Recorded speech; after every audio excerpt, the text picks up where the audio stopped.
అది మీ అందరికీ దేవుని పరిశుద్ధ నామమున వందనాలు తెలియచేస్తూ, దేవాదేవుడు మనందరికి ఇచ్చినటువంటి గొప్ప భాగ్యాన్ని బట్టి దేవునికి వందనాలు తెలియచేస్తున్నాను. మీరందరూ గమనిస్తున్న రీతిగా నేను ఒక వారం నుంచి నాకు సౌజన్య తెలుసు. మేమిద్దరం గిడియోన్ మినిస్ట్రీలో ఉండడం ద్వారాగా బిడ్డ చేస్తున్నటువంటి అంటే తనని పొగడడానికి కాదు గాని తను చేస్తున్నటువంటి ఈ ప్రేయర్ వారియర్స్ గ్రూప్ గురించి నాకు అంతగా తెలియదు గాని తను పెడుతున్నటువంటి స్టేటస్‌ని బట్టి నేను ఒకరోజు జాయిన్ అవ్వడం మొదలుపెట్టింది. నేను మొదలుపెట్టాను, జాయిన్ అయ్యాను. తర్వాత I felt very happy. So, నేను దానిని బట్టి దీన్ని కంటిన్యూ చేస్తున్నాను. యవన బిడ్డ చక్కటి అవకాశము, అనేక మంది కొరకు ప్రార్థించేటువంటి భారము కలిగి ఈ పరిచర్యను చేస్తుంటుండగా ఆ బిడ్డను దేవుని నామంలో అప్రిషియేట్ చేస్తూ నేను దీనిలో జాయిన్ అవ్వడానికి దేవుడు నాకు ఇచ్చిన కృపను బట్టి దేవుణ్ణి మొట్టమొదటిగా మహింపరుస్తున్నాను. ఇలాంటి భారము అనేక మంది బిడ్డలకు కలిగి నేను గొప్ప సాక్ష్యాలను వింటున్నప్పుడు మనకి ఈరోజు ఇవ్వబడినటువంటి వాక్యంలో నేను వాక్యంలోనికి వెళ్ళక ముందు 13వ వచనాన్ని మనం చదువుతున్నట్లయితే, మీరు నా నామమున దేనిని అడుగుదురో తండ్రి కుమారుని యందు మహిమపరచుటకై దానిని చేతును. చక్కటిగా మనం ఒక ప్రార్థనలు చేస్తా ఉన్నాం. God is going to answer our prayers. Answer చేస్తున్నాడు. మనం దేనిని, మీరు నా నామమున దేనిని అడుగుదురో తండ్రి కుమారుని యందు మహిమపరచబడ్డానికై, మనం చేస్తున్నామని కాదు కానీ దేవుని నామం మహిమపరచబడ్డానికై ఈ యొక్క ప్రతిదీ మనం ఏదడిగినా దేవుడు జవాబిస్తాడని ఈరోజు వాక్యంలో ఉంది. ఆదరణకర్త గురించి మనము మాట్లాడక ముందు ఈ సాక్ష్యం, ఇది గొప్ప సాక్ష్యం కదండి. మీరు అందరూ చెప్తున్న సాక్ష్యాలను బట్టి నా మనసులో ఉన్నటువంటి మాటను నేను చెప్తున్నాను. దేవుని నామాన్న ఏది అడిగితే కూడా మనకి అనేక మందికి ఉదయకాల సమయాల్లో ఎంతో పనులుంటాయి. అయినప్పటికీ కూడా మనందరం కూడా కొంత సమయాన్ని దేవుని కొరకు ఇస్తున్నప్పుడు దేవుడు గొప్ప కార్యాలను మన జీవితంలో చేస్తాడు. కాబట్టి ఇది ఎంతో ప్రార్థన అనేది చాలా అవసరమైనటువంటిదిగా నేను భావిస్తూ, మనం ఏది అడిగినా కూడా విశ్వాసంతో అడగాలి. ఆయన కంటే గొప్ప కార్యాలు చేస్తారని శిష్యులకి ఈరోజు వాక్యంలో 12వ వచనంలో చేస్తే, మీరు నాకంటే గొప్పవైన కార్యాలు చేస్తారని దేవుడు తెలియచేస్తున్నాడు. కాబట్టి ఆయన బిడలంగా ఏర్పరచుకున్న వారంగా ఆయన నామాన్ని దేనిని మనం అడుగుతామో దేవుని నామము తండ్రి యందు మహింపరచబడినట్లుగా ఆయన దాన్ని దయచేస్తాడనేది నేను నమ్ముతున్నాను. అందుని బట్టి దేవునికి వందనాలు తెలియచేస్తున్నాను. నాకు ఇవ్వబడినటువంటి సమయాన్ని బట్టి దేవాది దేవునికి వందనాలు మహిమ చెల్లిస్తూ, సౌజన్యాన్ని వారి టీం అంతటినీ కూడా దేవుని నామం పేరిట దేవుడు బహుగా దీవించాలని, మీ పరిచర్య ఇంకా ముందుకు కొనసాగాలని ప్రార్థన చేస్తూ, నన్ను కూడా మీలో ఒకదానిలాగా ఎంచి ప్రతిదినము నేను కూడా ఇంకొక ఆంటీకి నేను ఈరోజు రిఫరెన్స్ ఇచ్చాను. బికాస్ నాకు నచ్చింది ఈ ప్రార్థన. కొంచెం సమయం ఎక్కువైనా కానీ చక్కగా అనేక అంశాల గురించి, అనేకుల భారముల గురించి ప్రార్థన చేస్తుంటున్నారు కనుక నేను నాకు తెలిసిన ఆంటీకి చెప్పాను. ఆవిడ కూడా జాయిన్ అవ్వడానికి సఖ్యత చూపించారు. కాబట్టి దేవుడు మీ పరిచర్యను, ఇందులో పాల్గొంటున్న ప్రతి వారిని దీవించాలని నా యొక్క ప్రార్థన ఉన్నది. ఈరోజు వాక్యంలోనికి మనం ముందుకెళదామండి. మనకి ఇవ్వబడినటువంటి వాక్య భాగంలో, మనం చదువుకున్నటువంటి వాక్య భాగంలో యోహాను సువార్త 14వ అధ్యాయం 16వ వచనాన్ని మరి ఒకసారి నేను చదువుతాను. దయతో గమనించాల్సిందిగా మనవి చేస్తున్నాను. నేను తండ్రిని వేడుకొందును, మీ యొద్ద ఎల్లప్పుడూ నుండుటకై ఆయన వేరొక ఆదరణకర్తను, అనగా సత్యస్వరూపియగు ఆత్మను మీకు అనుగ్రహించును. చిన్న ప్రార్థన చేసుకుందామండి. మహాపరిశుద్ధుడు, ప్రేమ దయగలిగినటువంటి మా ప్రియ పరలోకపు తండ్రి, నీ ఘనమైన పాదములకు స్తుతులు, స్తోత్రములు, వందనాలు చెల్లిస్తున్నాము. ఇంతవరకు నాయన స్తుతుల ద్వారా, సాక్ష్యముల ద్వారా మీరు మహిమ పొందారు తండ్రి. ఇదిగో నాయన, మీరు ఇచ్చిన ఈ వాక్య లేఖన భాగాలను బట్టి నీకు వందనాలు, స్తోత్రాలు. నాయన, పాత నిబంధన, క్రొత్త నిబంధన వాక్యంలో నుంచి నాయన ఈ ధ్యానం చేయనట్టుండగా నాయన, నా నోటి మాటలు మా అందరి హృదయ ధ్యానంలో నీ దృష్టికి అంగీకారయోగ్యములుగా ఉండడానికి సహాయం చేసి నడిపించమని, నా నోటికి మీరు స్వరముగా ఉండమని, నాయన అయోగ్యరాలనైనా నన్ను మరుగుపరిచి మీరు మాట్లాడమని, సమస్త ఘనత మహిమ ప్రభావంలో నీకే చెల్లిస్తూ యేసుక్రీస్తు నామములో ఈ ప్రార్థన విజ్ఞాపన అడిగి వేడుకుంటున్నాం తండ్రి, ఆమెన్. ప్రియమైనటువంటి వారులారా, ఈరోజు మనకి ఇవ్వబడినటువంటి టైటిల్ ఏంటంటే ఆదరణకర్త. మనం ఇప్పుడు చదివిన నేను తండ్రిని వేడుకొందును మీ యొద్ద ఎల్లప్పుడూ నుండుటకై ఆయన వేరొక ఆదరణకర్త అనగా సత్య స్వరూపయగు ఆత్మను మీకు అనుగ్రహించును. అలాగే 16వ అధ్యాయము యోహాను సువార్త 16వ అధ్యాయము మీరు కూడా నేను చదువుతున్నప్పుడు దయతో గమనించాలని మనవి చేస్తున్నాను. 7వ వచనము 8వ వచనము అలాగే 13వ వచనాన్ని మనం చదువుకుందామండి. 7వ వచనము అయితే నేను మీతో సత్యము చెప్పుచున్నాను, నేను వెళ్ళిపోవటం వల్ల మీకు ప్రయోజనకరము. నేను వెళ్ళని ఎడల ఆదరణకర్త మీ యొద్దకు రాడు. నేను వెళ్ళిన ఎడల ఆయన మీ యొద్దకు పంపుదును. ఆయన వచ్చి పాపములను గూర్చియు నీతిని గూర్చియు తీర్పుని గూర్చియు లోకమును ఒప్పుకొన చేయును. అలాగే 13వ వచనం అయితే ఆయన అనగా సత్య స్వరూపైన ఆత్మ వచ్చినప్పుడు మిమ్మల్ని సర్వసత్యములోనికి నడిపించును. ఆయన తనంతట తానే ఏమీయూ బోధింపక వేటిని వినినో వాటిని బోధించి సంభవింపబో సంగతులను మీకు తెలియచేయును. ఈ యొక్క వాక్య భాగము మనందరికీ క్రైస్తవ బిడ్డలైన వారందరికీ కూడా ఈ ఆదరణకర్త పరిశుద్ధాత్మ గురించి ఎరిగిన వారు ఎవరు ఉండరు.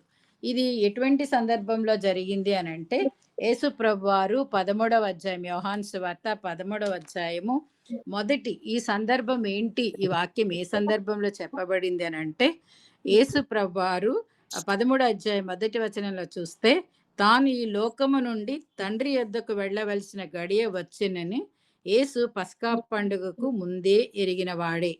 దేవుడు యేసు ప్రభువుని తన కుమారుణ్ణి ఈ లోకానికి ఏ పని నిమిత్తమై పంపాడో ఆ పనిని సంపూర్తి చేసుకొని మరలా తండ్రి దగ్గరికి వెళ్ళాల్సినటువంటి సమయం వచ్చిందని ఆయన ముందే ఎరిగిన వాడిగా ఉన్నాడు. అదే విషయాన్ని అక్కడ మనం చదువుకున్నటువంటి వాక్య భాగంలో 13వ అధ్యాయం చివరి భాగంలోకి వచ్చినప్పుడు సీమోను పేతురు ప్రభుని అడుగుతున్నాడు, నీవెక్కడికి వెళ్ళుచున్నావని ఆయనను అడుగగా యేసు దాని కింద చెప్పడం చూస్తున్నాం. అయితే ఈయన వెళ్తున్నాడు అని అదే 14వ అధ్యాయం మొదటిలో ఆయన చెప్తున్నాడు, యేసు ప్రభువు మీ హృదయంలోను కలవరపడినీయకుడి, దేవుని యందు విశ్వాసముంచుచున్నారు నా యందును విశ్వాసముంచుడి. దేవుడు తను వెళ్లాల్సిన గడియ వస్తుందని శిష్యులతో పాటు 3.5 సంవత్సరాలు ఆయన ఈ లోకంలో శరీర రీతిలో ఉండి పరిచర్య చేస్తున్నప్పుడు ఈ భూమి మీద శిష్యులకు బోధించారు. ఏ సమయంలో అనేక మంది వారిని అటాక్ చేస్తున్నప్పుడు వారిని రక్షించినటువంటి దేవుడు యేసుప్రభు వారు తను వెళ్లాల్సినటువంటి గడియ వస్తుందని ఎరిగి తన శిష్యులు బాధపడకూడదని మీ హృదయములను కలవరపడనీయకుడి అని చెప్తూ ఈ కింది వచనాలన్నీ ఆయన దేనికి వెళ్తున్నాడు, ఎక్కడికి వెళ్తున్నాడు, ఆయన వెళ్తే మన మధ్యకి ఎవరిని పంపిస్తున్నాడు, లేకపోతే తన శిష్యుల్ని ఆదరించడం కొరకు ఎవరిని పంపిస్తున్నాడు అనే విషయాన్ని చెప్తూ ఆదరణకర్త ఎవరు అనేది మనకు తెలుసు. మనము త్రిత్వమైన దేవుణ్ణి ఆరాధించు ప్రజలమై ఉన్నాం. ఒకసారి నేను ఒక థియలాజికల్ ప్రాజెక్ట్ చేస్తున్నప్పుడు నాకు ఒక క్వశ్చన్ ఇచ్చారు, క్రైస్తవుల దేవుడు ఒక్క దేవుడా ముగ్గురా, ముగ్గురు అయితే మీ యొక్క అభిప్రాయాన్ని చెప్పండి అనేసి. అంటే మన త్రిత్వమైన దేవుణ్ణి ఆరాధిస్తాము, ముగ్గురు ఒకటే స్వభావం కలిగినటువంటి తండ్రి కుమార పరిశుద్ధాత్మ దేవుణ్ణి మనము ఆరాధిస్తాం. మనము దేవుళ్ళని ఆరాధించేవారం కాదు, దేవుడు ఒక్కడే అని నమ్మి మనము ఆరాధించేవారు. కాబట్టి అటువంటి కుమారుడు ఏం చెప్తున్నాడంటే మీ హృదయాల్ని కలవరపడనీయకండి, నేను తండ్రి దగ్గరికి వెళ్తున్నాను, నేను అక్కడికి వెళ్ళి మీ కొరకు నివాసములు సిద్ధపరుస్తానని ఆయన ఈ జరుగుతున్నటువంటి సంఘటనలు ఆయన తెలియచేస్తున్నాడు. మనకి ఇది అన్నమాట సందర్భం ఏంటి అంటే ప్రభువు తన శిష్యుల్ని విడిచి ఆరోహణమవుతాడని తన శ్రమ నొంది శిలువ మరణానికి అప్పగించి పునరుత్థానుడైన తర్వాత అనేక మందికి తన ప్రత్యక్షతలను కనపరుచుకున్న తర్వాత ఆయన ఆరోహణమైన తర్వాత మీరు ఒంటరిగా ఉండరు, మీ మధ్యకు ఒక ఆదరణకర్తను పంపిస్తానని తెలియచేస్తున్నటువంటి సందర్భము. మనందరికి అనేక మార్లు ఈ ఆదరణకర్త గురించి మనం విని ఉంటాం. ఈ ఆదరణకర్త వేరొక ఆదరణకర్త అనగా సత్య స్వరూపేగ ఆత్మను మీకు అనుగ్రహిస్తాను అని దేవుడు తెలియచేస్తున్నాడు. క్రైస్తవుల జీవితాల్లో ఈ ఆదరణకర్త లేకుండా ఇప్పుడే అనేక మంది సాక్ష్యాలు చెప్పారు. ఆదరణకర్త పరిశుద్ధాత్ముడైనటువంటి దేవుడు ఆదరణకర్తగా మనకి ఎలాగ సహాయపడుతున్నాడనేది మనం తెలియచేసి మాట్లాడుకున్నాం. అయితే ఈ ఆదరణకర్త ఎవరు? లేకపోతే ఈయనకి ఆ పేరు ఆదరణకర్త అనే పేరుకి అర్థం ఏంటి? ఆయన చేసే పనులేంటి క్రైస్తవ జీవితంలో, సంఘ జీవితంలో, వ్యక్తిగత జీవితంలో ఆయన ఎలా మనల్ని నడిపిస్తాడనేది మనం తెలుసుకుందాం.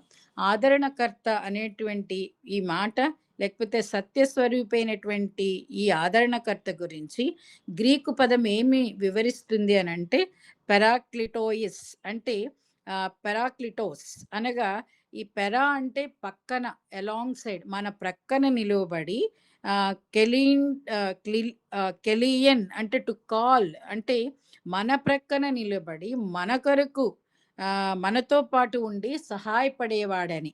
అంటే ఆదరణకర్త అనే మాటకు అర్థం ఏంటంటే గ్రీకులో మన ప్రక్క నుండి మనకు సహాయపడేవాడనేది అర్థం అన్నమాట. పరిశుద్ధాత్మ దేవుడు మనతో పాటు ఉండి మనలో కార్యాన్ని జరిగిస్తూ తండ్రి వద్ద వేడుకుంటాడనేది గ్రీకు పదంలో చెప్పబడినటువంటి అర్థం ఆదరణకర్త అనే దానికి. అలాగే లాటిన్ పదంలో కూడా దానికి ఒక అర్థం ఉంది. లాటిన్ దానిలో ఇది 2 పదాల మూలంగా లాటిన్ భాషలో దీని గురించి మూల పదంగా ఉంది. దాన్ని కూడా ఆదరణకర్త అంటే ఆదరణ. మనము ఆదరణ అనగానే ఏమనుకుంటామంటే ఆదరణకర్త లేకపోతే ఆదరణ అంటే ఏంటంటే విత్ స్ట్రెంగ్త్ బలముతో అనే దాని నుండి మనం ఆదరణ అంటే ఏమనుకుంటాం చాలా సున్నితమైనది. ఎవరినైనా మనము ఓదార్చాలంటే చాలా సున్నితమైన మాటలతో చెప్పి మనం ఓదారుస్తుంటాం. అది కరెక్టే గాని ఆదరణ మనలను బలపరిచి మన జీవితాన్ని ధైర్యంగా ఎదుర్కొనేటువంటి శక్తినిస్తుందనమాట ఈ ఆదరణకర్త. ఈ లాటిన్ భాషలో చెప్పబడింది ఏంటంటే విత్ స్ట్రెంగ్త్ బలముతో మనం ఎటువంటి పరిస్థితులనైనా ఎదుర్కొనగలిగేటువంటి శక్తినిచ్చి మన జీవితంలో ముందుకు సాగేటువంటి శక్తిని ఆదరణకర్త దేవుడు మనకు అనుగ్రహిస్తాడు. అంటే ఇది ఈ ఆదరణకర్త దేవుడు ఏం చేస్తాడంటే బేర్ అవర్ బర్డెన్స్ ప్రతి విధమైన భారాలను మనము సులువుగా మనం దాన్ని జయించగలిగేటువంటి శక్తిని దేవుడు అటువంటి బలాన్ని దేవుడు మనకు అనుగ్రహిస్తాడని దీని అర్థం. ఆదరణకర్త అంటే మనం 2 విషయాలు నేర్చుకున్నాం. మన ప్రక్కనే ఉండి మన కొరకు సహాయపడేవాడని ఈ ఆదరణకర్త గురించి మొదటి అర్థం తెలుసుకున్నావు. రెండో ఆదరణకర్త ఏంటంటే ఎంతో బలమునిచ్చి మన జీవితంలో ప్రతి భారాన్ని కూడా మనం జయించగలిగేటువంటి శక్తినిచ్చేవాడు ఆదరణకర్త. కొన్ని అనువాదాల్లో ఈ ఆదరణకర్త గురించి ఏమి అంటే ఈ ఆదరణకర్త కేవలము మనల్ని అలా వదిలేయడు కానీ, మన బాధ్యతను దొంగిలించడు గానీ, మనం కష్టాన్ని ఎదుర్కొనేటువంటి సామర్థ్యాన్ని మనకు అనుగ్రహించేటువంటి వాడు ఈ ఆదరణకర్త. అలాగే కాకుండా కొన్ని అనువాదాల్లో, కొన్ని తర్జుమాలలో, బైబిల్ తర్జుమాలలో ఏం రాయబడిందంటే, ఆయన మనల్ని ప్రోత్సహించేవాడు. కేవలము మనకి బలమునిచ్చి, మన ప్రతి సమస్యను మనం జయించగలిగేటువంటి శక్తినిచ్చేవాడే కాకుండా, మనతో పాటుండి మనకి కార్యాలను చేసేవాడే కాకుండా, మనల్ని ప్రోత్సహించువాడుగా ఉంటాడని కూడా కొన్ని తర్జుమాల్లో బైబిల్ తర్జుమాల్లో వ్రాయబడింది. అంతేకాకుండా యోహాను రాసినటువంటి మొదటి పత్రిక 2వ అధ్యాయము మొదటి వచనాన్ని చూస్తే నీతిమంతుడైన యేసుక్రీస్తు అను ఉత్తరవాది తండ్రి యొద్ద మనకు ఉన్నాడు. ఈయనకి ఒక ఉత్తరవాది మన పక్షంగా తండ్రి వద్ద ఈ వేడుకునేటువంటి ఉత్తరవాదిగా మన భాషలో న్యాయవాది మనుష్యుల పక్షంగా మన పక్షంగా దేవుడు తండ్రిని వేడుకునేవాడుగా ఉన్నాడని కూడా చెప్పబడింది. ఉత్తరవాది అని అంటే ఇది న్యాయాధిపతి మన పక్షంగా న్యాయ తీర్పు తీర్చేటప్పుడు ఈ లోక సంబంధమైనటువంటి లాయర్లు ఎలా వేడుకుంటారో అలాగా అడ్వకేట్ చేస్తాడంట. మన పక్షంగా ఆయన వాదించేవాడిగా మన కేసుని దేవుని తండ్రి అయిన దేవుని వద్ద నీతి సింహాసనం వద్ద మనకు ఉత్తరవాదిగా ఉండి ఆయన పని చేస్తాడని ఈ యొక్క భావాలు మనకు తెలుస్తున్నాయి. అదేవిధంగా మనం వాక్యంలో ముందుకు వెళ్తూ ఉంటే ఈ సత్యస్వరూపైనటువంటి ఆత్మ ఎవరు అని అంటే యేసుప్రభువే తనకి బదులుగా తన తండ్రి దగ్గరికి వెళ్తూ ఉంటే తండ్రి కుమార పరిశుద్ధాత్మలు ఒక్కడై ఉన్నటువంటి ఈ పరిశుద్ధాత్మ దేవుణ్ణి ఆదరణకర్తగా సత్యస్వరూపిగా ఆయన పంపిస్తున్నాడు. ఈ సత్యస్వరూపి అంటే ఎవరు? యేసుప్రభువే. మనకి ఇదే మనం చదువుకున్నటువంటి వాక్య భాగంలో 14వ అధ్యాయం 6వ వచనంలో ఈ సత్యస్వరూపైనటువంటి ఆత్మ ఎవరు అని అంటే యేసు ప్రభువే అని చెప్తున్నాడు. నేనే మార్గమును సత్యమును జీవమును నా ద్వారా తప్ప ఎవడును తండ్రి యొద్దకు రాడు. ఈ సత్యస్వరూపైనటువంటి దేవుడు యేసుప్రభు అని మనం ఎరుగుదుము. దాన్ని మరొకసారి మనము జ్ఞాపకం చేసుకుంటున్నాం. అలాగే దేవుని యొక్క వాక్యము మనకు తెలుసు కదా, యేసుక్రీస్తు శరీరధారుడుగా కృపాసత్య సంపూర్ణుడిగా వాక్య రూపంలో ఉన్నటువంటి వాక్యమే ఈ రోజుల్లో మనతో మాట్లాడుతుంది. ఈ వాక్యమే సత్యము. 17వ అధ్యాయము 17వ వచనంలో చూస్తే యోహాను సువార్త, ఈ సత్యమైన వాక్యము, ఆత్మవాక్యము మనల్ని ఏం చేస్తుంది? ప్రోత్సహిస్తుంది. ఆ వాక్యము మనలను ప్రకాశించే వారిగా చేస్తుంది. మనం ఎప్పుడైతే వాక్యంలో ఎదుగుతూ ఉంటామో, అలాగే మన దేవుని సన్నిధిలో ఉంటామో, ఆ వాక్యము మనల్ని ప్రకాశించే వారిగా, ఏదైతే సత్యవాక్యాన్ని మనం చదువుతున్నామో, ధ్యానిస్తూ ఉన్నామో, ఆ వాక్యము మనల్ని ఇల్యూమినేట్ చేస్తుందనమాట. ప్రకాశించే వారిగా చేస్తుంది. ఈ లోకంలో అనేక మందిని మనం చూస్తున్నప్పుడు ఎంత బాధలున్నా గాని క్రైస్తవుల ముఖంలో ఒక చక్కటి ప్రకాశవంతమైనటువంటి ముఖాల్ని మనం చూస్తున్నాం. మన మోషే గారి గురించి చెప్పబడినప్పుడు, ఆయన సన్నిధిలో ఆయన గడిపినప్పుడు ఆయన ముఖాన్ని ఎవ్వరు తేరి చూడలేకపోయారంట. అంత తేజస్సు దేవుని బిడల ముఖంలో, అటువంటి వెలుగు ప్రకాశమానము. ఆయన వాక్యాన్ని ధ్యానిస్తున్నప్పుడు, ఆయన వాక్యానుసారంగా జీవిస్తున్నప్పుడు, ఆయన సన్నిధిలో గడుపుతున్నప్పుడు, అటువంటి ప్రకాశవంతమైనటువంటి ఆయన తన వాక్యము ద్వారా మనల్ని ప్రకాశించేవారుగా, మనలను ప్రకాశించేవారుగా చేస్తుంది. అంటే ఈ సత్యస్వరూపి, సత్యము నేనే మార్గము సత్యం అన్న దేవుడు, సత్యమైనటువంటి దేవుడు ఆయన బిడ్డలు కూడా సత్యవంతులుగా ఉండాలి అని కోరుతున్నాడు. వాక్యం ద్వారా హెచ్చరిస్తున్న దేవుడు సత్యస్వరూపి అయినటువంటి ఆత్మ అసత్యముతో జోడుగా ఉండడని మనకు వాక్యంలో ఉంది. కాబట్టి మనం ఎప్పుడు కూడా వాక్యానికి వ్యతిరేకంగా జీవించడానికి పరిశుద్ధాత్మ దేవుడు, ఆదరణకర్త దేవుడు ఒప్పుకోడు. అదే ఆదరణకర్త యేసుప్రభు వారు ఈ లోకంలో నుంచి ఆరోహణమై వెళ్ళిపోతున్నప్పుడు, వారు మేడగదిలో నుండి ఉండి కనిపెట్టినప్పుడు, యెరూషలేము మేడగదిలో ఉన్నప్పుడు, ఈ యొక్క మనందరికీ తెలిసని రీతిగా పెంతెకొస్తు దినాన పరిశుద్ధాత్మ దేవుడు దిగివచ్చి వారిని సంధించినటువంటి విషయాలు మనకి తెలుసు. ఈ పరిశుద్ధాత్మ దేవుడు మనలో వసించాలి అనంటే, మనం యేసు ప్రభుని కలిగి, ఆయన్ని వెదికి నిత్యము మహింపరిచేవారుగా మనము ఉండాలి. అలాగే ఎఫెసీ పత్రికలో చూస్తే ఇదే విషయాన్ని మనకి తేటతెల్లం చేస్తుంది. ఎఫెసీ పత్రిక 5వ అధ్యాయము 18వ వచనము, 6వ అధ్యాయము 19వ వచనం చూస్తే, ఎఫెసు సంఘంలో అనేక ప్రాబ్లమ్స్ ఉన్నప్పటికీ కూడా అక్కడ పౌలు గారు చెప్తున్నాడు, ఆత్మపూర్ణులై ఉండిడి, దేవుని సత్యవాక్యాన్ని కలిగి ఆయన వాక్యము మిమ్మల్ని వెలుగువలే ప్రకాశింపచేస్తున్నప్పుడు, ఈ యొక్క ఆదరణకర్త మనలో ఉండాలి అని అంటే, లేకపోతే సత్యస్వరూపైనటువంటి దేవుడు మనలో ఉండాలి అని అంటే, మనం ఆత్మపూర్ణులై ఉండాలని అక్కడ ఎఫెసీ పత్రిక 5వ అధ్యాయము 18వ వచనం చివరి భాగంలో మనకు తెలుస్తుంది. అలాగే కొలస్సీలకు రాసినటువంటి పత్రిక 3వ అధ్యాయం 16వ వచనాన్ని చూస్తే, అక్కడ సంఘము ఎలాగుంది అని అంటే, సంగీతములతోనూ ఆత్మ సంబంధమైన పద్యములతోనూ ఒకరినొకడు బోధించుచు బుద్ధి చెప్పుచు కృపాసహితముగా మీ హృదయములలో దేవునిని గూర్చిన గానము చేయుచు ఉన్నారంట వాళ్ళు. క్రీస్తు వాక్యము మీలో సమృద్ధిగా నివసింపచేయునీడి. ఇలా ఉన్నప్పుడే, క్రీస్తు వాక్యం ఉన్నప్పుడే మనము సంగీతములతోనూ ఆత్మ సంబంధమైన పద్యములతోనూ ఇవేమి వ్యర్థం కాదండి. మనం కొంత సమయాన్ని మనం దేవుని సన్నిధిలో గడుపుతున్నామంటే, ఈ ప్రేయర్ వారియర్స్ చక్కటి సమయాన్ని, నేను అనుకున్నాను 2 అవర్స్ చేస్తున్నారు ఆల్మోస్ట్. ఇంత సమయాన్ని మీరు స్పేర్ చేసి చేస్తున్నప్పుడు అది వ్యర్థము కాదు. మనం ఎప్పుడైతే ఆత్మపూర్ణులయ్యుండి సంగీతములతోనూ పద్యములతోనూ ఆత్మ సంబంధమైన పద్యములతోనూ ఒకరినొకరు బుద్ధి చెప్పుకుంటూ, ఒకరినొకరు ప్రోత్సహించుకుంటూ, ఒకరి సమస్యలకొకరు ఈ కొలస్సీ సంఘం చేస్తున్నట్లుగా మనం చేస్తున్నప్పుడు, దేవుడు తప్పకుండా, పరిశుద్ధాత్మ దేవుడు మన మధ్యలో, ఆదరణకర్త అయినటువంటి దేవుడు మన మధ్యలో ఉన్నాడని నేను నమ్ముతున్నాను. దేవునికి మహిమ కలుగును గాక. అటువంటి క్రైస్తవ జీవితాన్ని దేవుడు కలిగి ఉండమంటున్నాడు. ఈ యొక్క ఆత్మపూర్ణులయ్యుండి, ఈ విధంగా దేవునిని గూర్చినటువంటి క్రీస్తు వాక్యం మీలో సమృద్ధిగా ఉన్నప్పుడు, దేవుడు మనందరినీ కూడా ఆయన పరిశుద్ధాత్మ శక్తితో నింపుతాడని దేవుని వాక్యము తెలియజేస్తుంది. సంతోషంగా ఉండాలి, దేవునిలో ఆనందించే వారంగా ఉండాలి. దేవునికి కృతజ్ఞతాస్తుతి చెల్లించే వారంగా ఉండాలి. దేవునికి లోబడే వారిగా వారు కొలస్సీ సంఘస్థులు ఉన్నారు కాబట్టి దేవుడు వారిని ఎంతగానో దీవించాడు. మనం ఎప్పుడైతే అలాగుంటామో దేవుడు మనల్ని అందరినీ కూడా తన ఆత్మతో నింపుతాడు. తన వాక్యం ద్వారా మనల్ని తన అధీనంలో ఉంచుకుంటాడు. సత్యస్వరూపైన ఆత్మ సత్యవాక్యమైన వాక్యం ద్వారా దేవుని చిత్తాన్ని ఆయన పనిలో మనల్ని అందరినీ కూడా నడిపించగలుగుతుందని మనం మొట్టమొదటిగా ఈ విషయాన్ని తెలుసుకుంటాం. ఆదరణకర్త సత్యస్వరూపైనటువంటి దేవుడు ఏం చేస్తాడని మనం తెలుసుకున్నామో, దాని అర్థాలు తెలుసుకున్నామో, ఆయన చేసేటువంటి పని ఏంటంటే ఎక్కడైతే దేవుని సత్యవాక్యాన్ని బిడ్డలు అనుసరిస్తారో, ఆత్మపూర్ణులుగా ఉంటారో, వారి మధ్యలో ఆయన తన యొక్క పరిశుద్ధాత్మ శక్తితో వాళ్ళని నింపి, తన వాక్యం ద్వారా వారిని అధీనంలో ఉంచుకొని సమస్తమైన మేళ్లతో వారిని నింపుతాడని మనకు తెలియజేస్తున్నాయి. అలాగే పరిశుద్ధాత్మ దేవుడు తన విశ్వాసులో నివసిస్తాడు. ఎప్పుడైతే మన ఆత్మ పూర్ణులై ఉంటామో, అలాగే ఆయన మనలో నివసిస్తాడు.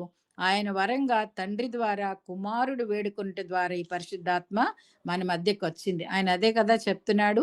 నేను తండ్రిని వేడుకొందును, అప్పుడు మీ వద్ద నుండుటకు వేరొక ఆదరణకర్త సత్యస్వరూపైనటువంటి దేవుడు మన మధ్యకు వస్తాడని వాక్యము తెలియజేస్తా ఉంది. కాబట్టి ఆయన ఈ లోకంలో ఉన్నప్పుడు యేసు ప్రభు తన శిష్యులకు బోధించాడు, ఎలా నడవాలో నేర్పించాడు, కాపాడాడు. ఇప్పుడు ఆయన తన తండ్రి దగ్గరికి వెళుతున్నాడు కాబట్టి ఆయన తన శిష్యులకు బోధించడానికి, పరిశుద్ధాత్మ దేవుడు వారిలో నివసించడానికి ఆయన వేరొక ఆదరణకర్తను అయితే సన్ ఆఫ్ దేవుని కుమారుడు ఇక్కడ పరిశుద్ధాత్మ దేవుడుగా రావడాన్ని మనం చూస్తా ఉన్నాం. ఇద్దరిలో ఒకటే విధమైనటువంటి ఆత్మ కుమారునిలో ఏదైతే స్వభావం ఉందో అదే స్వభావాన్ని పరిశుద్ధాత్మ దేవుడు కూడా కలిగి ఉన్నాడు.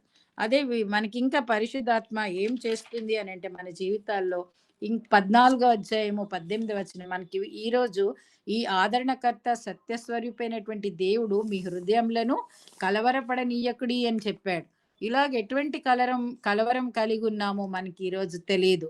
నేను అనేక సార్లు మీతో పాటు ప్రార్థన చేస్తున్నప్పుడు చెప్పుకోలేనటువంటి సమస్యలు కొంతమందికి ఉంటాయి. మనకి తెలియదు గాని అటువంటి సమస్యలను కూడా ఆయన తీర్చగలిగినటువంటి దేవుడు. మన పరిశుద్ధాత్మ దేవుడు 14వ అధ్యాయం 18వ వచనం మనం చదువుకున్న వాక్య భాగంలో మిమ్మును అనాథులనుగా విడువను మనము అనే వాక్యాన్ని తెలియచేశాడు. మొట్టమొదటిగా ఆయన ఏం చేశాడు?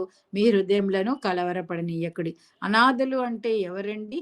మనము ఎవరూ లేకుండా అనాథలంటే ఎవరంటే ఎవరూ లేని వారు మనందరికీ తెలుసు. ప్రేమింపబడిన వారు. కానీ తండ్రి అయిన దేవుడు తన ప్రేమను మనకి పంచిస్తాడు. మనము మనము మన పాపముల చేత చచ్చిన వారమే ఉన్నప్పుడు తన సిలువరగానైన మన కొరకు దారబోసి తన బిడ్డలుగా మనల్ని చేసుకున్నాడు. మరి తన నామందు నిరీక్షణ లేని వారంగా ఉన్న మనకి నిరీక్షణ కలిగిన వారంగా దేవుడు చేశాడు. కాబట్టి మిమ్మల్ని అనాథలుగా విడవనని దేవుడు తెలియజేస్తున్నాడు. మిమ్మల్ని ఎవరు ప్రేమించట్లేదా? నేను ప్రేమిస్తాను. తన ప్రేమను మనకి పంచిస్తున్నాడు. తండ్రి అయిన దేవుని ప్రేమ గురించి మనకు తెలుసు. అది అగాపే ప్రేమ. కోపపడదు. మిగతా వారు కోపపడతారు కానీ కోపపడదు, సహిస్తుంది, డంబముగా ప్రవర్తించదు. అటువంటి ప్రేమ కలిగినటువంటి దేవుడు లోకంలో ఉన్న ప్రేమల కంటే ఘనమైన ప్రేమతో ఆయన మనల్ని ప్రేమిస్తాడు. తన ప్రేమను మనకి పంచి పెడతాడని దేవుని వాక్యము తెలియజేస్తుంది. కాబట్టి మనం ఈ వాక్యాన్ని విశ్వసించినప్పుడు వేరొక ఆదరణకర్త సత్యస్వరూపైనటువంటి దేవుడు మన మధ్య ఉండి మనకి సహాయపడతాడు, మన ప్రక్కనే ఉండి మన దేవుణ్ణి వేడుకుంటాడు అని మనం విశ్వసిస్తాము. మనము విశ్వసించేటప్పుడు ఒక చార్లెస్ స్పర్జన్ అని ఆయన ఏమన్నాడు అని అంటే, మనందరికీ విశ్వాసం, మనకి కొంచెం విశ్వాసం ఉంటే ఆ విశ్వాసం ఏం చేస్తుంది అని అంట మన యొక్క ఆత్మలను పరలోకానికి తీసుకెళ్తుంది. అంటే కొద్ది విశ్వాసం కలిగి ఉంటే, విశ్వాసం గురించి మాట్లాడుతున్నప్పుడు. కానీ మనకు గొప్ప విశ్వాసం కలిగి ఉంటే పరలోకాన్ని మన మధ్యకు తీసుకుని వస్తుందంట. ఈ గొప్ప విశ్వాసాన్ని మనం కలిగి ఉంటే దేవుడు పంపించేటువంటి ఆదరణకర్త సత్యస్వరూపైనటువంటి దేవుడు మన మధ్యకు వచ్చినప్పుడు పరలోక రాజ్యము లేకపోతే పరలోకమే మన మధ్య ఉంటుందని మనము నమ్ముతున్నాం. కాబట్టి పరలోకంలో ఏముంటుంది? దేవునితో సహవాసం ఉంటుంది, ఆరాధన ఉంటుంది, నిత్యం స్థుతి కలిగేటువంటి పరిస్థితులు ఉంటాయి. కాబట్టి అటువంటి ఆదరణకర్త అయినటువంటి దేవుడు మనతో పాటు నివాసం ఉండి మన ప్రక్కనే ఉండి మనకు సహాయం చేసేటువంటి ఆదరణకర్త ఈ రోజు మనకి తోడుగా ఉన్నాడనేటువంటి విషయాన్ని వాక్యము మనకి జ్ఞాపకం చేస్తుంది. మనం చదువుకున్న వాక్య భాగమే కాకుండా యోహాను సువార్త 16వ అధ్యాయము 7వ వచనాన్ని మనం గమనించినప్పుడు అక్కడ దీనికి సంబంధించినటి వాక్యం ఉంది. ప్రభు వెళ్తూ ఉన్నప్పుడు తను ఇంకా ఏం చేస్తాడనేది ఇక్కడ ఉంది. నేను వెళ్ళిపోవటం వలన మీకు ప్రయోజనకరం. నిజమే కదండి. యేసు ప్రభు శిలువ మరణాన్ని పొందడం వల్ల ఆ రక్తం ద్వారా మనకి విమోచన విడుదల కలిగిని. ఆయన వెళ్ళిపోవటం వలన మీకు ప్రయోజనకరము. నేను వెళ్ళని ఎడల ఆదరణకర్త మీ యొద్దకు రాడు, నేను వెళ్ళిన ఎడల ఆయన మీ యొద్దకు పంపుదును. దేవునికి స్తోత్రము. నేను వెళ్ళిపోవటం వల్ల మీకు ప్రయోజనకరము. అవును కదా. మన ఆయన శిలువ రక్తంలో కడగబడి ఆయన బిడ్డలంగా అవ్వడము ఎంత గొప్ప భాగ్యము, ధన్యత. కాబట్టి ఆయన వెళ్ళి నేను మిమ్మల్ని ఒంటరిగా వదలట్లేదు. మరణం జయించినటువంటి దేవుడు తర్వాత ఆరోహణై తండ్రి వద్దకు వెళుతున్నాను, నేను తండ్రి వద్ద ఉండి మీ కొరకు వేడుకుంటాను, మీ మధ్యకు ఆదరణకర్త అయినటువంటి పరిశుద్ధాత్మ దేవుణ్ణి, సత్య స్వరూపైనటువంటి దేవుణ్ణి మీ వద్దకు పంపిస్తాను. అలాగే 8వ వచనాన్ని చూస్తే యోహాను సువార్త 16వ అధ్యాయము 8వ వచనాన్ని చూస్తే ఆయన వచ్చి పరిశుద్ధాత్మ దేవుడు ఏం చేస్తాడంట, ఆదరణకర్త అయినటువంటి దేవుడు ఆయన చేసేటువంటి పనులు, ఆయన వచ్చి పాపమును గూర్చియు నీతిని గూర్చియు తీర్పుని గూర్చియు లోకమును గూర్చియు ఒప్పుకొన చేయను. ఆయన ఏం చేస్తాడని అంటే మనము ఆయనకి సాక్షులముగా ఉండేటట్టుగా ఒప్పుకోలు చేసి మనల్ని గద్దించి రిప్రూవర్ గా గద్దించి ఒక సాక్ష్యంగా ఉండేటట్టుగా ఈ యొక్క పరిశుద్ధాత్మ దేవుడు ఏం చేస్తాడంటే సంఘములో మనల్ని సాక్షులుగా నిలబెడతాడు. ఎలాగనంటే ఆయన వచ్చి పాపాన్ని గూర్చి మన గురించి, నీతిని గూర్చి తీర్పుని గూర్చి ఒప్పుకునేటట్టు చేస్తాడట లోకంలో. ఆయన ఏం చేస్తాడు అని అంటే యేసు ప్రభు శిష్యులతో ఉండి ప్రతి విధమైనటువంటి సహాయాన్ని 3.5 ఏళ్ళు వారికి తోడుగా ఉన్నటువంటి దేవుడు తన తండ్రి దగ్గరికి వెళ్తున్నప్పుడు పరిశుద్ధాత్మ దేవుడు వచ్చి సంఘాన్ని లేకపోతే తన బిడ్డలను తన శక్తితో నింపి జీవము కలిగిన సంఘముగా, సాక్ష్యమిచ్చే సంఘముగా మనల్ని అందరినీ చేస్తాడని తెలియజేస్తుంది. సంఘము అంటే ఏంటండి? సంఘము అని అంటే బిలీవర్స్ యొక్క గ్రూప్ ఆఫ్ బిలీవర్స్, అంటే విశ్వాసుల యొక్క సమూహము. ఈ పరిశుద్ధాత్మ దేవుడు ఆరోహణమైనటువంటి రక్షకుడు తన తండ్రి యొక్క సింహాసనం వద్ద మన కొరకు విజ్ఞాపన చేస్తూ ఉంటాడు. తన బిడ్డల కొరకు, సంఘములో ఉన్నటువంటి బిడ్డలందరి కొరకు ఆయన విజ్ఞాపన చేస్తూ ఉంటాడు. ఈ పరిశుద్ధాత్మ దేవుడు, ఆదరణకర్త అయినటువంటి దేవుడు సంఘంలోనికి వస్తుంది. నాట్ ఇన్ ద వరల్డ్, అక్కడ ఉంది కదా, నేను లోకంలోనికి వారిని పంపించటలేదు కానీ మీ మధ్యకు ఈ ఆదరణకర్త దేవుడిని పంపిస్తున్నాను. అంటే ఆయన సంఘములోనికి, తన విశ్వాసుల మధ్యకి ఆయన దేవుడు ఈ ఆదరణకర్తని పంపిస్తున్నాడు. కాబట్టి ఈ ఆదరణకర్త దేవుడు సంఘము ద్వారా, విశ్వాసుల ద్వారా మాత్రమే పనిచేస్తాడు. అంతేగాని ఈ హోలీ స్పిరిట్ గాడ్ లేకపోతే పరిశుద్ధాత్మ దేవుడు ఒక వాక్యూమ్ లో, అంటే గాలిలో పనిచేయడు. విశ్వాసుల్లో పనిచేసి ఆదరణకర్తగా, సత్యస్వరూపిగా మనకి ఉంటాడు. ఆయన ఏం చేస్తాడు అని అంటే, ఎలాగా అని అంటే ఈ సంఘంలోనికి రావడం అని ఎలా అని అంటే, యేసు ప్రభు వారి లోకానికి రావడానికి ఆయన ఎలా వచ్చాడు? ఒక మానవుడిగా, దేవుని కుమారుడు అయ్యుండి కూడా ఆయన మనుష్య కుమారుడుగా శరీరాకారంతో తన తండ్రి చిత్తాన్ని నెరవేర్చడానికి ఎలాగ వచ్చాడో అలాగే పరిశుద్ధాత్మ దేవునికి ఒక శరీరము కావాలి. ఆ శరీరం ఏంటంటే సంఘము అంటే మనమే. మన శరీరాలు ఆయనకి ఆలయం. మనకు ఉంది కదా కొరింథీ పత్రికలో, మనము దేవుని ఆలయమై ఉన్నాము. మన శరీరాలు దేవుని ఆలయమై ఉన్నాయి. మన పరిశుద్ధంగా దేవునికి యుక్తమైన జీవితాన్ని జీవించినప్పుడు ఆయన మనలో ఉండి మనల్ని నడిపిస్తాడు. ఆయన మనల ద్వారా యేసుక్రీస్తు మహిమ పొందులాగున ప్రపంచానికి సాక్షులుగా ఉంచుతాడు. ఈ ఆదరణకర్త అయినటువంటి సత్యస్వరూపైనటువంటి దేవుడు తన బిడ్డల్లో పనిచేస్తాడు. తన బిడ్డల ద్వారా పనిచేసి ప్రపంచానికి వారిని సాక్షులుగా ఉండేటట్టు చేస్తాడు. అదే కదా మనం చూసాము. హోలీ స్పిరిట్ గాడ్ ఎప్పుడైతే పెంతెకొస్తు దినాన పరిశుద్ధాత్మ అక్కడ కూడుకున్న వారి మధ్యలో దిగిందో,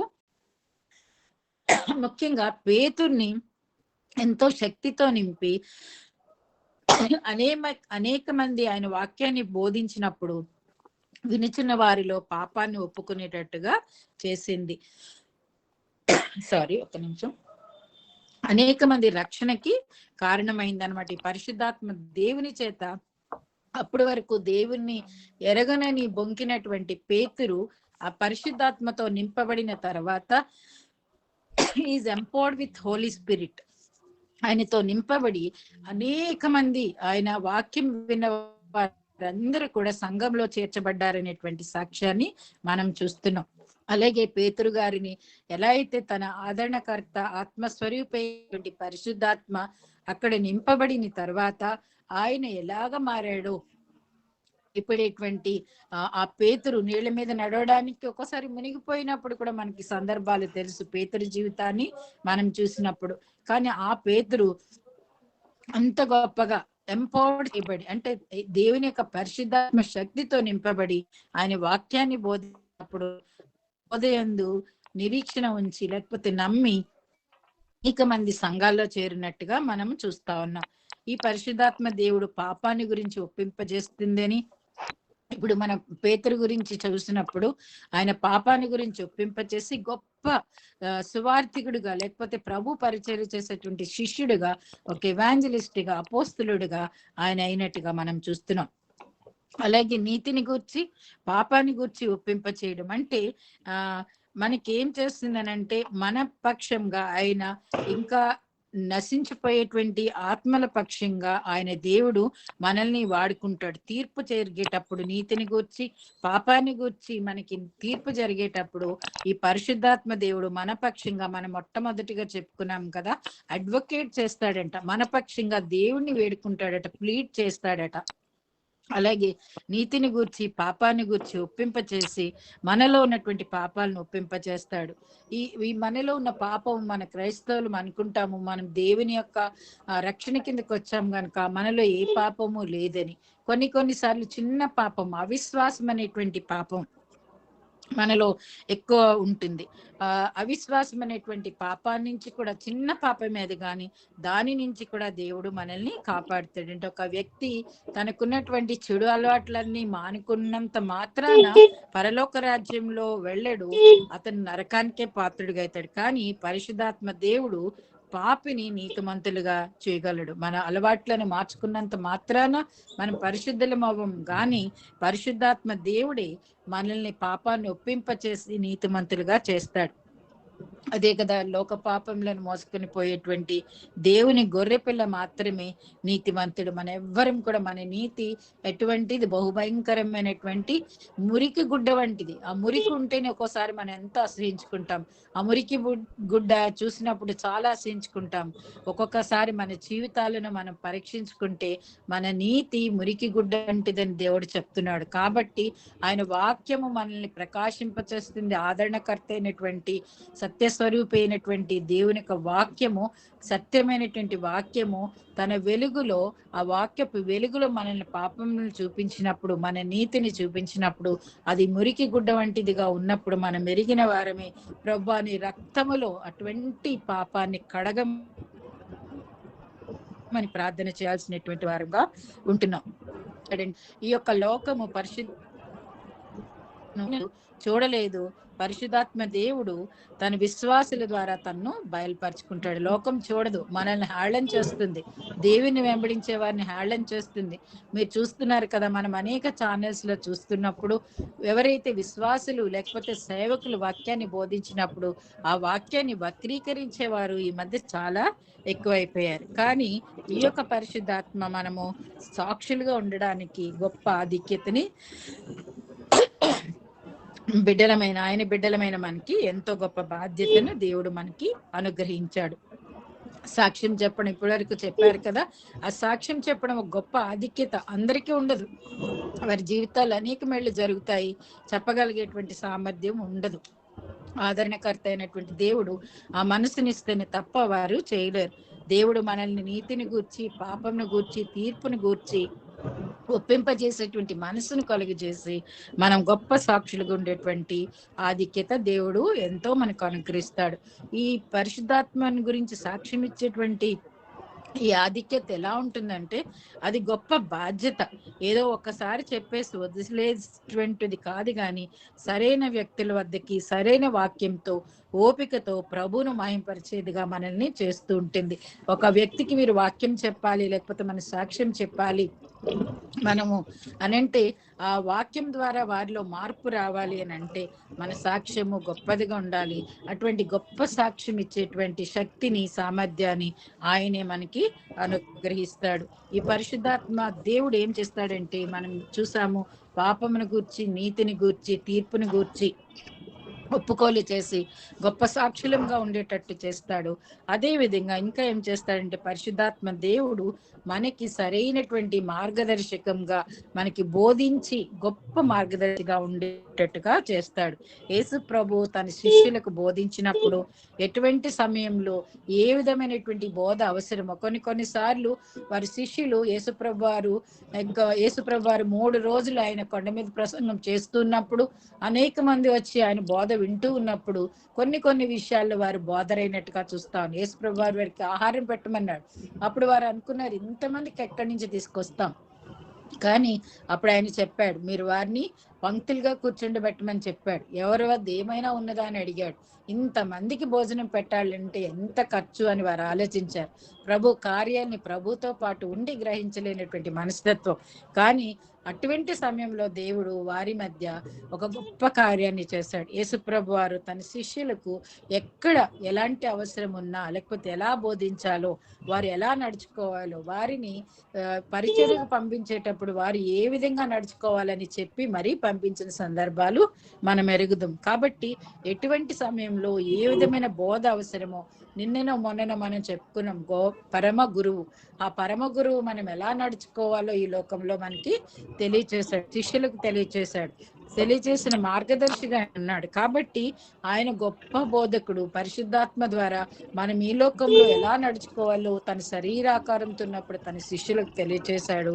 ఇప్పుడు నా బదులు పరిశుద్ధాత్మ దేవుడు మీకు బోధిస్తాడు, మీరు ఎలా ఉండాలనేది తెలియచేస్తాడని ఆ గొప్ప మాస్టర్ గురువు మన తెలియజేస్తున్నాడు. అలాగే పరిశుద్ధాత్మ దేవుడు మనకి గొప్ప గురువుగా, లేకపోతే యజమానుడిగా ఉండి మనం ఏ విధంగా మనం ఉండాలి, సత్యముతో ఏ విధమైనటువంటి మార్గదర్శనం మనకు అవసరమో దానిని ఈ పరిశుద్ధాత్మ దేవుడు, ఆదరణకర్త అయినటువంటి దేవుడు, సత్యస్వరూపైనటువంటి దేవుడు మనకి తెలియచేస్తాడు. అలనాడు శిష్యులకు బోధించినటువంటి ఆ దేవుడు ఇప్పుడు మనకు కూడా బోధిస్తున్నాడు. అంతేకాకుండా పరిశుద్ధాత్మ దేవుడు మనల్ని పరిశుద్ధం చేస్తుంది, ప్యూరిఫై చేస్తుంది పరిశుద్ధాత్మ. అంతేకాకుండా మనము పాపాలను ఒప్పుకునేటువంటి వారంగా చేస్తుంది. దేవునిలో నూతనమైన సృష్టిగా ఉండే విధంగా మనల్ని శాంక్టిఫై చేస్తుంది, పరిశుభ్రపరుస్తుంది.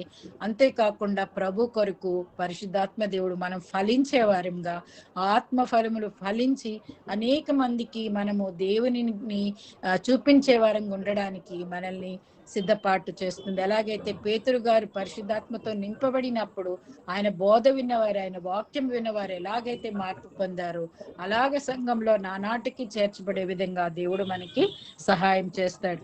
అంతేకాకుండా మనకి ఇవ్వబడినటువంటి పాత నిబంధన పాఠ్యభాగంలో సామెతల గ్రంథము 15వ అధ్యాయము 22వ వచనాన్ని చూస్తే, ఆలోచన చెప్పువారు లేని చోట ఉద్దేశంలో వ్యర్థమగును.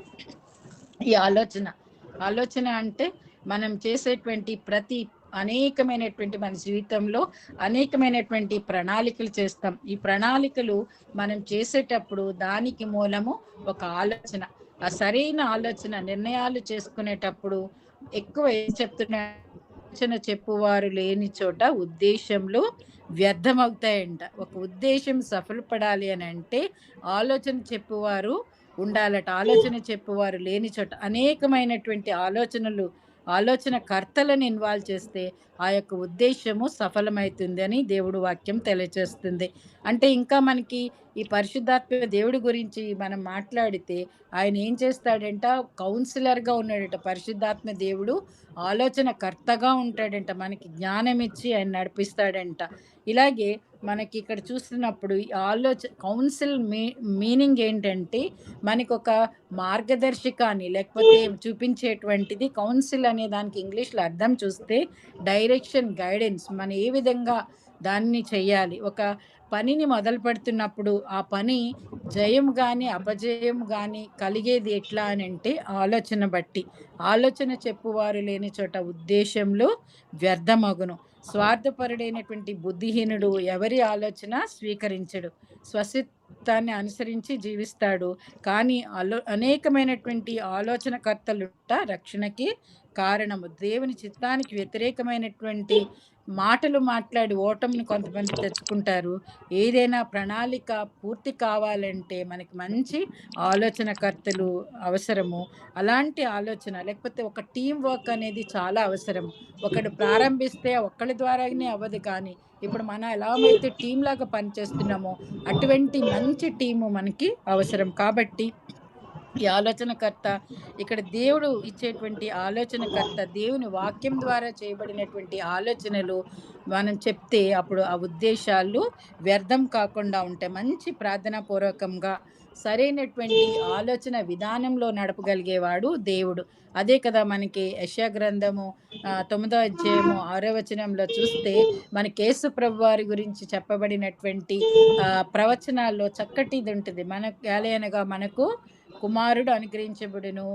శిశువు గురించి చెప్తూ కుమారుడు అనుగ్రహించబడును. ఆశ్చర్యకరుడు, ఆలోచనకర్త. అటువంటి ఆలోచనకర్త మనకున్నప్పుడు మన ఉద్దేశాలు సఫలమవుతాయి. ఏ విధంగా వ్యర్థము కావు. అలాగే మనకి సత్యస్వరూపి, ఆదరణకర్త అయినటువంటి దేవుడు మన ఆలోచనలను, మన ఉద్దేశాలను, దేవుని యొక్క ఆలోచనను సఫలపరిచేటువంటి దేవుడున్నాడు. కాబట్టి సత్యస్వరూపి అయినటువంటి ఆత్మ మనల్ని సర్వసత్యములోనికి నడిపిస్తుంది. మనకి దేవుని యొక్క బైబిల్ గ్రంథంలో లేఖనాల్లో ఉన్నటువంటి ప్రతి విషయాన్ని మనకి బయలుపరిచి ఈ యొక్క వెండి బంగారు కంటే ఎంతో విలువైనటువంటి దేవుని వాక్యములు ఉన్నటువంటి ధననిధితో నింపుతుంది. కాబట్టి ప్రియమైనటువంటి వారిలారా మన దేవుడు ఆదరణకర్త, సత్యస్వరూపి యేసు ప్రభు తను వెళ్తూ మన హృదయంలను కలవరపడనీయకుండా, మనల్ని అనాథలుగా విడవబడకుండా దేవుడు మన మధ్యలోనికి సర్వసత్య స్వరూపి అయినటువంటి ఆదరణకర్త అయినటువంటి దేవుడు మనల్ని ఆదరించడానికి, పాపమును గూర్చి నీతిని గూర్చి ఆయన సన్నిధిలో ఒప్పింపచేస్తూ మనకి బోధిస్తూ మనల్ని నడిపిస్తూ అనేక మందికి ప్రభువుని కొరకు మనం తీసుకుని వచ్చేవారిలాగా తన సామర్థ్యంతో నింపి ఈ లోకంలో మనల్ని గైడ్ చేయడానికి పరిశుద్ధాత్మ దేవుడు ప్రతి నిమిషం మనకు సహాయం చేస్తున్నాడు. ఈ ఆదరణకర్త దేవుడు మనల్ని కూడా అలాగ ఆయన ఏ ఉద్దేశంతో అయితే ఆదరణకర్త దేవుడిని మన కొరకు పంపిస్తున్నాడో ఆదరణకర్త దేవుడు మన అందరి హృదయాల్లో ఉన్నటువంటి కలవరాన్ని తీసివేసి సంతోషంతోనూ సమాధానంతోనూ మన ఆత్మపూర్ణులై సంతోషంగా ఉండడానికి, కృతజ్ఞతాపూర్వకంగా జీవించడానికి ప్రభు వాక్యంలోను పాటలతోనూ ఆత్మ సంబంధమైన పద్యములతోనూ కొలసి సంఘం ఎలా అయితే జీవించిందో అలా జీవించడానికి పరిశుద్ధాత్మ దేవుడు మనకు సహాయం చేసి నడిపించినట్లు ప్రార్థనలో కొనసాగుదాము. ఇట్టి అవకాశం ఇచ్చినటువంటి దేవాది దేవునికి వందనాలు. అలాగే సౌజన్య సహోదరికి కూడా వందనాలు తెలియజేస్తూ నా మాటలు ముగిస్తున్నాను. Thank you one and all. Thank you so much.